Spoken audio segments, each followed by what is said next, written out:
আসসালামু আলাইকুম। সবাইকে স্বাগত জানাচ্ছি আমি নাইম ফাথম মুবিন। শুরুতে সংবাদ শিরোনাম। বাংলাদেশের সর্বশেষ গুরুত্বপূর্ণ আপডেট সংবাদে আপনাকে স্বাগত। শুরুতেই সংবাদ শিরোনাম, পরে বিস্তারিত। প্রথমেই জানাবো আমাদের হাতে থাকা সর্বশেষ গুরুত্বপূর্ণ সবথেকে তাজা আপডেট সংবাদ। 23 জুন ঘিরে দেশজুড়ে অস্থিরতা তৈরির নীল নকশা আওয়ামী লীগের। ছাত্র জনতা রক্তক্ষয়ী ঐতিহাসিক গণ অভ্যুত্থানে ক্ষমতাচ্যুত এবং পরবর্তী সময়ে রাষ্ট্রীয়ভাবে কার্যক্রম নিষিদ্ধ আওয়ামী লীগ সহ তাদের 23 জুনের প্রতিষ্ঠাবার্ষিকীকে কেন্দ্র করে দেশজুড়ে এক ধরনের অস্থিরতা নাশকতা সৃষ্টির পরিকল্পনা করছে মাঠ পর্যায়ে হঠকারী কর্মকাণ্ডের মাধ্যমে জনমনে আতঙ্ক সৃষ্টি, ঝটিকা মিছিল, ককটেল বিস্ফোরণের মতো বেআইনি পন্থায় রাষ্ট্রকে অস্থিতিশীল করার আওয়ামী নকশার তথ্য পেয়েছে গোয়েন্দা সংস্থাগুলো। তারা জানাচ্ছে যে আওয়ামী লীগের এই ষড়যন্ত্রকে প্রতিহত করতে পুলিশের সদস্যরা ব্যাপক প্রস্তুতি নিয়েছে। এবারে জানাবো এনসিপির কিছু সাংগঠনিক কার্যক্রম মদের বারে হচ্ছে মন্তব্য রাশেদ খানের। আমাদের তরুণ বন্ধুদের দ্বারা গঠিত এনসিপির কিছু সাংগঠনিক কার্যক্রম মদের বারে হচ্ছে শুনে ভালো লাগলো বলে মন্তব্য করেছেন বিএনপির নেতা রাশেদ খান। এর আগে তিনি গণ অধিকার পরিষদে ছিলেন, সেখান থেকে সুবিধা করতে না পারায় তিনি নির্বাচনের আগে বিএনপিতে যোগ দিয়েছেন। এদিকে মোহাম্মদপুরে অপরাধীদের নির্মূল করা হবে বললেন স্বরাষ্ট্রমন্ত্রী। রাজধানীর মোহাম্মদপুর এলাকায় নিয়ন্ত্রণে এনে অপরাধীদের নির্মূল করা হবে বলে জানিয়েছেন স্বরাষ্ট্রমন্ত্রী সালাউদ্দিন আহমেদ। আজ সচিবালয়ে আইনশৃঙ্খলা রক্ষায় অবদানের জন্য পুলিশ সদস্যদের পুরস্কার দেওয়া শেষে তিনি এসব কথা জানিয়েছেন। এরপর জানাবো রামপুরায় শীর্ষ সন্ত্রাসী কাইল্লা পলাশের মৃত্যু। রাজধানীর রামপুরায় দুর্বৃত্তদের গুলিতে আহত তালিকাভুক্ত শীর্ষ সন্ত্রাসী ইয়াসিন খান পলাশ ওরফে কাইল্লা পলাশ মারা গেছে। এই ঘটনায় পুলিশের সদস্যরা জানাচ্ছে যে মাত্র কয়েকদিন আগে আরেক সন্ত্রাসী গ্রুপ গুলি করে কাইল্লা পলাশকে হত্যা করেছে। এই ঘটনার পর এখন পরিস্থিতি থমথমে অবস্থা বিরাজ করছে। কাইল্লা পলাশের মৃত্যুতে তার স্ত্রী থানায় একটি মামলা দায়ের করেছে অপর শীর্ষ সন্ত্রাসীর নামে। হাতিঝিল থানার ভারপ্রাপ্ত কর্মকর্তা আসাদুজ্জামান বিষয়টি নিশ্চিত করেছেন। এবং সর্বশেষ জানাবো বিশ্বের বৃহত্তম বাঁধ নির্মাণ শুরু করেছে চীন, বিপাকে ভারত। তিব্বতের ইয়ারলুং সাংপো নদীর নিম্ন অববাহিকায় বিশ্বের সবচেয়ে বড় জলবিদ্যুৎ বাঁধ নির্মাণের কাজ আনুষ্ঠানিকভাবে শুরু করেছে চীন। অরুণাচল প্রদেশের সীমান্ত থেকে মাত্র 50 কিলোমিটার দূরে অবস্থিত এই বিশাল প্রকল্পকে ঘিরে নতুন করে উদ্বেগ তৈরি হয়েছে ভারতে। এরই মধ্যে সম্ভাব্য ঝুঁকি মোকাবেলায় নিজেদের কৌশল পরিকল্পনা জোরদার করেছে নয়াদিল্লি। প্রিয় দর্শক, এতক্ষণ শুনছিলেন সংবাদ শিরোনাম, এবারে বিস্তারিত। তবে তার আগে বন্ধুরা অনুরোধ থাকবে এই সংবাদটিতে একটি লাইক দিন। এই চ্যানেলে আপনি নতুন হয়ে থাকলে আমাদের সংবাদটি দেখতে দেখতে চ্যানেলটি সাবস্ক্রাইব করে রাখুন। কমেন্ট করে বন্ধুরা আপনার মূল্যবান মতামত জানিয়ে দিন আপনি বিশ্বের কোন দেশ থেকে বা বাংলাদেশের কোন স্থান থেকে আমাদের সংবাদটি দেখছেন এবং শুনছেন। আর বন্ধুরা, আজকের এই সংবাদ সম্পর্কে আপনার মূল্যবান মতামত কমেন্ট বক্সে কমেন্ট করে জানিয়ে দিন। গাজা যুদ্ধে আপনি যদি নিরীহ ফিলিস্তিনিদের ভালোবেসে থাকেন বন্ধুরা, কমেন্টে ইয়েস লিখে পুরো বিশ্ববাসীকে আমাদের এই তাজা আপডেটটি দেখার সুযোগ করে দিন। এবারে বিস্তারিত। রামপুরায় শীর্ষ সন্ত্রাসী কাইল্লা পলাশের মৃত্যু। রাজধানীর রামপুরায় দুর্বৃত্তদের গুলিতে আহত তালিকাভুক্ত শীর্ষ সন্ত্রাসী ইয়াসিন খান পলাশ ওরফে কাইল্লা পলাশ মারা গেছে আজ পৌনে 1টার দিকে রাজধানীর এবারকেয়ার হাসপাতালে তার মৃত্যু হয়েছে বলে জানিয়েছে এলাকাবাসী। হাতিঝিল থানার ভারপ্রাপ্ত কর্মকর্তা ওসি আসাদুজ্জামান বলেন, পলাশের মৃত্যুর খবর তিনি শুনেছেন। এর আগে রামপুরা টিভি সেন্টারের বিপরীতে জুমার নামাজ শেষে বাসায় ফেরার পথে তিনি দুর্বৃত্তদের গুলিতে আহত হন। এতে তার মাথা সহ শরীরের বিভিন্ন স্থানে গুলি লাগে। প্রথমে তাকে ঢাকা মেডিকেল কলেজ ঢামেক হাসপাতালে নেওয়া হয়। অবস্থার অবনতি হলে রোববার রাত 12টার দিকে তাকে এভারকেয়ার হাসপাতালে স্থানান্তর করা হয়। চিকিৎসাধীন অবস্থায় 8 দিন কোমায় থাকার পর শুক্রবার রাতে তার মৃত্যু হয়েছে। তদন্ত সংশ্লিষ্ট সূত্রগুলো বলছে যে কাইল্লা পলাশের উপর হামলার নেপথ্যে আন্ডারওয়ার্ল্ডের আধিপত্য বিস্তার, পুরনো দ্বন্দ্ব এবং অপরাধ জগতের নিয়ন্ত্রণ নিয়ে বিরোধের বিষয়গুলো খতিয়ে দেখা হচ্ছে। হামলার সঙ্গে জড়িত অন্যদের শনাক্ত এবং গ্রেপ্তার অভিযান অব্যাহত রয়েছে।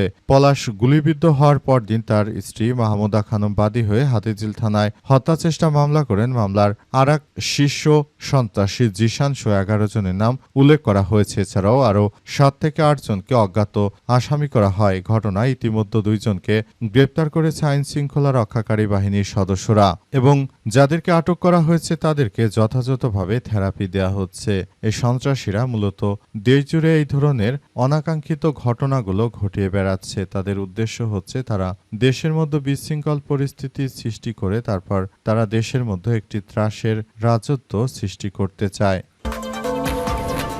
আমাদের নতুন প্রজন্মের দল এনসিপির নেতাকর্মীরা তারা নাকি মদের বারেও কিছু মিটিং করে এমন উদ্ভট মন্তব্য করেছেন রাশেদ খান। আমাদের তরুণ বন্ধুদের দ্বারা গঠিত এনসিপির কিছু সাংগঠনিক কার্যক্রম মদের বারেও হচ্ছে শুনে ভালো লাগলো বলে মন্তব্য করেছেন বিএনপি নেতা রাশেদ খান। এর আগে তিনি গণ অধিকার পরিষদে ছিলেন এবং সেখানে থাকাকালীন তিনি মূলত তেমন একটা সুযোগ সুবিধা পাননি। তাই তিনি ধীরে ধীরে বিএনপিতে এসে যুক্ত হয়েছেন যাতে করে সহজে সংসদ সদস্য হতে পারেন। কিন্তু দুঃখজনক ব্যাপার যে রাশেদ খানকে সাধারণ মানুষ ভোট না দিয়ে ওই আসনে জামাতের নেতাকে ভোট দিয়ে নির্বাচিত করার কারণে রাশেদ খান মূলত তিনি আর সেটি করতে পারেননি। এই ধরনের কার্যক্রম তিনি আসলে চালাচ্ছেন।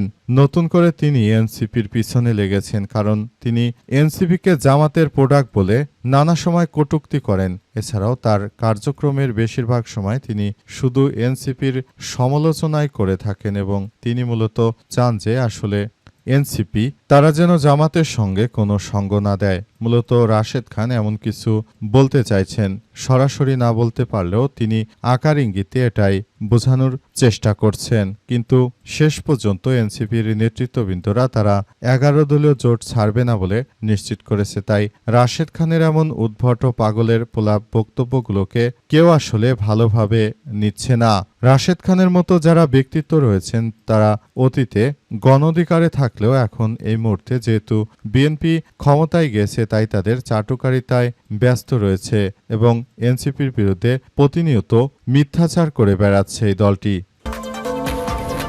23শে জুন ঘিরে দেশজুড়ে অস্থিরতা তৈরির নীলনকশা আওয়ামী লীগের। ছাত্র জনতার রক্তক্ষয়ী ঐতিহাসিক গণ অভ্যুত্থানে ক্ষমতাচ্যুত সাবেক প্রধানমন্ত্রী শেখ হাসিনা তিনি যখন দেশ ছেড়ে পালিয়ে গেছেন প্রায় 2 বছর হতে চলল। আওয়ামী লীগের কোনো নেতাকর্মীরা তারা মূলত এখন দেশের অভ্যন্তরে থাকতে না পেরে বরং ভারতে থেকে তারা দেশের বিরুদ্ধে নানাবিধ ষড়যন্ত্র করছে বলে জানিয়েছে স্বরাষ্ট্র মন্ত্রণালয়। স্বরাষ্ট্র মন্ত্রণালয়ের পক্ষ থেকে আরো বলা হয়েছে যদি এভাবে এটি চলতে থাকে তাহলে ভবিষ্যতে আওয়ামী লীগ আরো ব্যাপক আকারে তারা নানাবিধ সমস্যার সৃষ্টি করবে।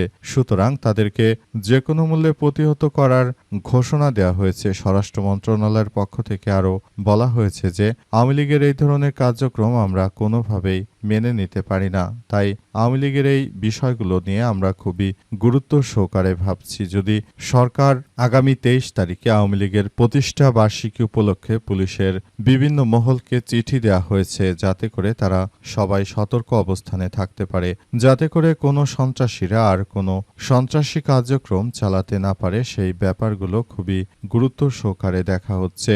এবং এও জানানো হচ্ছে যে সারা দেশ জুড়ে যে ধরনের সন্ত্রাসী কার্যক্রম আসলে আওয়ামী লীগের নেতাকর্মীরা শুরু করেছে সেগুলো বন্ধ করার জন্য সরকার বদ্ধপরিকর। আগামী 23 তারিখে আওয়ামী লীগের প্রতিষ্ঠা বার্ষিকী উপলক্ষে যে ধরনের নাশকতা বাংলাদেশে শুরু হতে চলেছে সেটি প্রতিহত করা এই মুহূর্তে সবার জন্য খুব বড় ধরনের একটি কার্যক্রম। তাই সবাইকে এসব বিষয়গুলো নিয়ে মাথায় রাখতে হবে এবং এগুলো নিয়ে যেন দ্রুততম সময়ের মধ্যে এটি করা যায় সেটি দেখভাল করতে হবে। রাজধানী মোহাম্মদপুরের অপরাধীদের নির্মূল করা হবে বললেন স্বরাষ্ট্রমন্ত্রী। রাজধানীতে মোহাম্মদপুর এলাকায় যে বিশৃঙ্খল পরিস্থিতির সৃষ্টি হয়েছে, যারা সন্ত্রাসী কার্যক্রমের সঙ্গে যুক্ত এবং যারা দেশজুড়ে অনাকাঙ্ক্ষিত ঘটনাগুলো ঘটাচ্ছে তাদেরকে যে কোনো মূল্যে শাস্তির আওতায় নিয়ে আসা হবে বলে জানিয়েছেন স্বরাষ্ট্রমন্ত্রী সালাউদ্দিন আহমেদ। তিনি বলেছেন, আমি আপনাদের সবাইকে আশ্বস্ত করছি যে যারা মোহাম্মদপুরের মতো জায়গায় বিশৃঙ্খল পরিস্থিতি সৃষ্টি করছে তাদেরকে আমরা যে কোনো মূল্যে শাস্তির আওতায় নিয়ে আসব। তারা যেটা শুরু করেছে সেটা আসলে কোনোভাবেই গ্রহণযোগ্য নয়। আমি মনে করি এই ধরনের কার্যক্রমগুলো যারা চালিয়ে যাচ্ছে সেটি সারা পৃথিবীর বুকে এক ভয়াবহ বিপর্যয়কর পরিস্থিতির সৃষ্টি হচ্ছে। সুতরাং আপনাদেরকে বলে দিতে চাই, আসলে যে ধরনের কার্যক্রম তারা সৃষ্টি করেছে এবং শুরু করেছে, তারা যে ধরনের অরাজক পরিস্থিতির সৃষ্টি করেছে, এই অরাজককারীদের বিরুদ্ধে আমরা যথাযথভাবে আইনিভাবে প্রস্তুতি গ্রহণ করেছি। যেভাবে চট্টগ্রামে আমরা একটি অপারেশন চালিয়ে সন্ত্রাসীদের নির্মূল করেছি, একইভাবে রাজধানী ঢাকার মোহাম্মদপুরেও একইভাবে এই সন্ত্রাসীদেরকে দমন করা হবে বলে জানান তিনি। আগের যে কোনো সরকারের তুলনায় বর্তমান সরকার অনেক গতিতে কাজ করছে জানিয়ে তিনি আরো বলেন, সেটি এরই মধ্যে সবার দৃষ্টিগোচর হয়েছে। ইন্টারপোলের মাধ্যমে উদ্যোগ নেওয়া হয়েছে বলে সাবেক আইজিপি বেনজির আহমেদকে গ্রেপ্তার করে দেশে ফেরত আনা হচ্ছে।